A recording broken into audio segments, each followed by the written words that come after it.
دوستو آج کی اس ویڈیو میں ہم کلاس 12 کی انگلش بک سے لیسن نمبر 6 جو کہ ایک پوئم ہے ایف، آج ہم اس کے جو کویسچن آنسرز ہے وہ کرنے والے ہیں، تو سٹارٹ کرتے ہیں۔ کویسچن نمبر فرسٹ ہے what is the main theme of the poem If? سوال کا مطلب یہ ہے کہ نظم ایف کا مرکزی خیال کیا ہے؟ تو اس کا جواب ہے the main theme of the poem If revolves around the qualities which are necessary for a person to live a successful and meaningful life. یعنی نظم ایف کا مرکزی خیال ان خوبیوں کے گرد گھومتا ہے جو ایک شخص کو کامیاب اور بامانی زندگی گزارنے کے لیے ہونی چاہیے۔ The poet tells us that to become successful, one must be calm, patient, honest, humble, resilient, punctual and determined to face life's challenges۔ یعنی شاعر ہمیں بتاتا ہے کہ کامیاب ہونے کے لیے ایک شخص کو پرسکون ہونا چاہیے یا خاموش ہونا چاہیے۔ کام کا مطلب ہے پرسکون، صبر کرنے والا یعنی پیشنٹ، آنیسٹ یعنی ایماندار، ہمبل یعنی عاجز، اور ریسیلینٹ یعنی ثابت قدم، پنکچوئل یعنی وقت کا پابند، and determined to face life challenges, اور زندگی کے چیلنجوں کا سامنا کرنے کے لیے بندے کو پرعزم ہونا چاہیے۔ اچھا جی، question number 2، make a list of all the qualities of a perfect man as mention by the poet in stanza 2 of the poem. سوال کا مطلب یہ ہے کہ شاعر کے مطابق نظم ایف کے دوسرے اسٹینزا میں ایک مکمل انسان کی یا ایک کامیاب انسان کی تمام خوبیوں کی ایک لسٹ تیار کریں۔ تو اس کا جواب ہے the poet mentions the following qualities of a perfect man in stanza number 2۔ یعنی اسٹینزا نمبر 2 میں شاعر کیا کرتا ہے، وہ ایک مکمل انسان کی درج ذیل خصوصیات کا ذکر کرتا ہے۔ Number A, he should have dreams and thoughts but not let them rule his life. یعنی اس کے پاس خواب اور خیالات ہوں لیکن انہیں اپنی زندگی پر غالب نہ آنے دے، یعنی صرف خیالات میں جو ہے بندہ نہ گھومے بلکہ ایک پریکٹیکلی وہ کچھ کر کے دکھائیں۔ Number second, he should remain calm in both successes and failure because both are temporary. اسے کامیابی اور ناکامی دونوں میں پرسکون رہنا چاہیے یا خاموش رہنا چاہیے کیونکہ وہ دونوں عارضی ہے۔ نمبر تھرڈ ہے he must be strong enough to hear his words misuse by others. اسے اتنا مضبوط ہونا چاہیے کہ وہ اپنے الفاظ کو دوسروں کے ذریعے غلط استعمال ہوتے سن سکے۔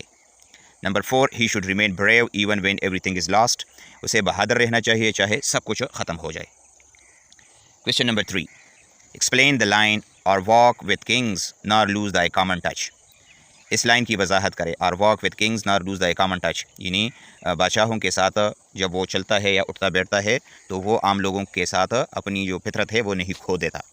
تو اس کا جواب ہے the line or walk with kings nor lose the touch common touch means that even if you are in the company of rich and powerful people or you become very successful and powerful, you should still stay humble and not forget how to be simple and kind with ordinary people۔ اس line کا مطلب یہ ہے کہ چاہے آپ امیر لوگوں یا بادشاہوں کے محفل میں ہو یا آپ کتنی ہی کامیاب یا طاقتور کیوں نہ ہو، پھر بھی آپ کو عاجز رہنا چاہیے اور عام لوگوں کے ساتھ سادگی اور نرمی کا برتاؤ آپ نے نہیں بھولنا چاہیے۔ Question number 4، cite an example of the use of personification in the poem F۔ سوال کا مطلب یہ ہے کہ نظم ایف میں پرسنیفیکیشن کا جو استعمال کیا گیا ہے وہ اسے ایک مثال پیش کریں۔ تو اس کا جواب ہے an example of personification in the poem is in the line if you can meet with triumph and disaster and treat those two impostors just the same۔ نظم میں پرسنیفیکیشن کی مثال اس لائن میں ہے کہ اگر آپ کامیابی اور ناکامی سے مل سکیں اور ان دونوں دھوکے بازوں کے ساتھ ایک جیسا سلوک کریں۔ In this line the poet attributes human characteristics to success and failure by calling them impostors۔ شاعر اس لائن میں کامیابی اور ناکامی کو دھوکے باز کہہ کر انسانی خصوصیات ان کو دیتا ہے۔ جس طرح کہ آپ کو پتہ ہے کہ پرسنیفیکیشن کسے کہتے ہیں، جب آپ کسی انسانی خوبی کسی چیز کو دیں، بے جان چیز کو دے تو اس کو ہم کہتے ہیں پرسنیفیکیشن۔ تو اس میں بھی اس نظم میں یا اس لائن میں شاعر نے کامیابی اور ناکامی کو دھوکہ باز کہہ کر اسے انسانی خصوصیات دی ہیں۔ Question number 5، what is the significance of the title of the poem? یعنی نظم کے عنوان کی اہمیت کیا ہے؟ جواب، the title of the poem F is both significant and suitable because the whole poem consists of several F's or conditional phrases where the poet tells us about the conditions necessary for a person to achieve success in life۔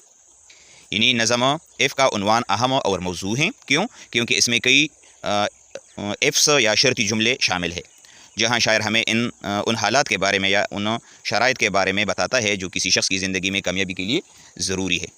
اچھا جی، question number 6، What does this poem say about the value of time؟ سوال کا مطلب یہ ہے کہ یہ نظم وقت کی اہمیت کے بارے میں کیا کہتی ہے؟ تو اس کا جواب ہے In the last stanza of the poem we find the description of time۔ نظم کے آخری بند میں ہمیں وقت کی تفصیل ملتی ہے۔ ڈسکرپشن کہتے ہیں تفصیل کو یا وضاحت کو۔ The poem says that time is precious and every minute should be used wisely. نظم یہ کہتی ہے کہ وقت قیمتی ہے اور ہر منٹ کو عقل مندی سے استعمال کرنا چاہیے. پریشس کہتے ہیں قیمتی کو اور وائزلی کہتے ہیں عقل مندی سے. It encourages the readers to utilize every second of life by doing something meaningful. یہ ریڈرس کو یہ ترغیب دیتی ہے کہ وہ زندگی کے ہر ایک لمحے کو کچھ بامانی کرنے میں استعمال کرے، یعنی ہر ایک سیکنڈ کو ایسا استعمال کرے جس کا کوئی مطلب ہو، فضول میں جو ہے اس کو استعمال نہ کرے. Question number 7. Explain the meaning of this line in your own words and which is more you will be a man my son. اس لائن کا مطلب اپنے الفاظ میں بیان کرے اور اس سے سب سے بڑھ کر تم ایک انسان بن جاؤ گے میرے بیٹے. تو اس کا مطلب کیا ہے؟ In the line and which is more you will be a man my son, the poet means that the poet tells his son that if you follow the advice given in the poem, you will not only succeed in life but also become a mature, responsible and wise person.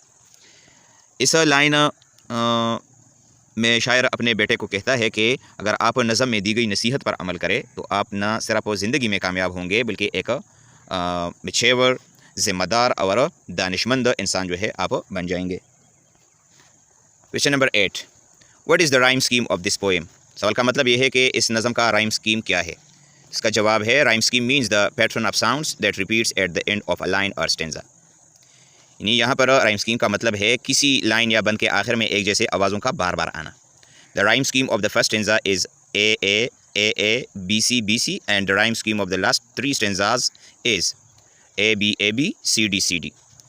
یعنی پہلے بند یا پہلے جو stanza ہے اس کا rhyme scheme ہے اے اے اے اے B C B C اور آخری 3 اسٹینزاز کا جو رائم اسکیم ہے وہ ہے A B C D C D. Question number 9 or the last one. State some qualities other than the ones mentioned in the poem if that make a successful man. سوال کا مطلب یہ ہے کہ نظم اف میں جن خوبیوں کا ذکر کیا گیا ہے ان کے علاوہ کچھ اور خوبیاں بیان کرے جو ایک کامیاب انسان کو بناتی ہے. تو اس کا جواب ہے other qualities of successful men include hard work, honesty, respect for parents, teachers and elders, respect for others, hope, optimism, consistency and good communication skills. یعنی ایک کامیاب انسان کی جو دوسری خصوصیات ہے یا جو دوسری کوالٹیز ہے ان میں محنت، ٹھیک ہے، ہارڈ ورک، محنت، آنیسٹی یعنی ایمانداری، respect for parents, teachers and elders, والدین، اساتذہ اور بزرگوں کا احترام، ریسپیکٹ فار ادرز دوسروں کا احترام، ہوپ یعنی امید، اپٹیمزم یعنی امید پرستی، ٹھیک ہے، یعنی کسی چیز کے اچھی طرف کو سوچنا یا تصویر کے اچھی سائڈ کو دیکھنا جو ہے رجعیت جس کو کہتے ہیں، اس کو اپٹیمزم کہتے ہیں. کنسسٹنسی کے معنی ہے مستقل مزاجی، اینڈ گڈ کمیونیکیشن سکلز اور بہترین بول چال کی جو صلاحیتیں ہیں یہ سارے شامل ہیں. تو دوستو یہ تھا آج کا ہمارا ٹاپک. امید ہے آپ کو اس کی سمجھ آ گئی ہوگی. کسی بھی جگہ پر آپ کا کوئی سوال ہو تو آپ کمنٹ میں پوچھیے گا، انشاءاللہ میں آپ کو ضرور جواب دوں گا. Thank you for watching. اللہ حافظ.